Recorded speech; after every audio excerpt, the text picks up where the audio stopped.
భగవద్గీత సర్వ మానవాళి కోసం. ద్వితీయోऽధ్యాయః యోగస్థః కురు కర్మాణి సంగం త్యక్త్వా ధనంజయ సిద్ధ్యసిద్ధ్యోః సమో భూత్వా సమత్వం యోగ ఉచ్యతే. జయాపజయముల పట్ల మమకారాసక్తి విడిచిపెట్టి నీ కర్తవ్య నిర్వహణలో స్థిరముగా ఉండుము.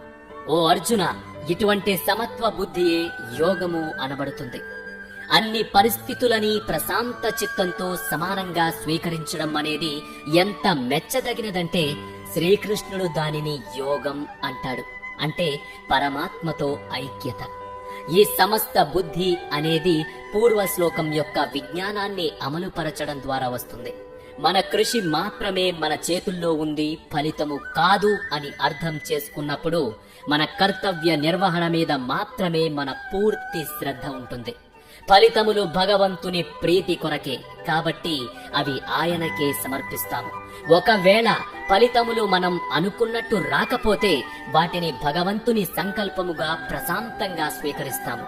ఈ విధంగా కీర్తి అపకీర్తి, జయము అపజయము, సుఖ దుఃఖాలు వీటన్నిటినీ మనము భగవంతుని సంకల్పంగా పరిగణించి వాటిని సమానంగా స్వీకరించినప్పుడు మనము శ్రీకృష్ణుడు చెప్పిన సమత్వ బుద్ధిని పెంపొందించుకుంటాము. జీవితంలోని ఒడిదుడుకులకు ఈ శ్లోకం ఒక ఆచరణాత్మక పరిష్కారం చూపుతుంది.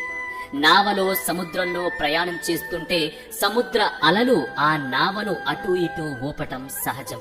ప్రతిసారి అల తాకినప్పుడల్లా మనం కలత చెందితే మన యాతనకు అంతు ఉండదు.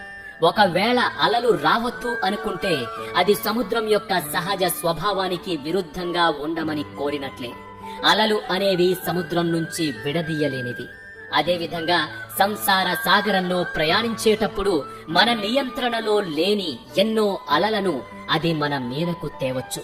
మనము ప్రతికూల పరిస్థితులని నివారించడానికి నిరంతరం పోరాడుతూ ఉంటే మనం అసంతృప్తి, దుఃఖాన్ని తొలగించుకోలేము.